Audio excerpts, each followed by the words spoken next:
Banking sector में हमारे पास शायद मतलब अभी जो ताज़ा नंबर आए हैं एसबीआई, आप इसे पॉलिटिकल सिनेरियो से कनेक्ट करके भी देख सकते हैं और उसके अलग भी देख सकते हैं कि 10 Right. साल में एसबीआई का जो एसेट क्वालिटी है वो आज की तारीख में सबसे अच्छा दिख रहा है।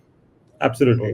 तो ये अपने आप में उनके अपने काम का नतीजा है या जो पॉलिटिकल बैकग्राउंड रहा है उसका नतीजा है। जैसे भी इसको देखें, दिख तो रहा है ना कि हाँ, उनके नंबर आज की तारीख में सबसे अच्छे हैं। ग्रोथ दिख रही है, एसेट क्वालिटी दिख रही है। Yeah. लेकिन उसके साथ में आप देखें तो उनके भाव कितने बढ़ गए हैं, पूरे पीएसयू बैंकिंग सेक्टर के भाव कितने बढ़ गए हैं। Absolutely. मसला वही है कि आज अपॉर्चुनिटी बची है या सब लोग उसके पीछे भाग रहे हैं, तो उस भीड़ में नहीं घुसना है। देखिए, इसमें अपॉर्चुनिटी है केवल ट्रेडर्स के लिए। ऑल्दो जो आपने कहा, it's right that the asset quality is I think one of the best till date. इनके जो प्रॉफिट्स हैं, I think it's been the highest till date if you're talking of quarterly profits.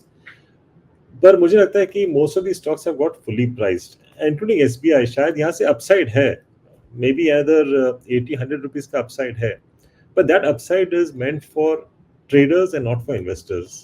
इस level पे मैं बोलूँगा एक बार रुक जाना चाहिए, especially if you're talking about the PSU banks, क्योंकि जिस हिसाब से the regulator RBI has been tightening the screws, I mean across I mean the sector, मैं बोलूँगा और भी थोड़े बहुत नेगेटिव शायद न्यूज़ आने बाकी है।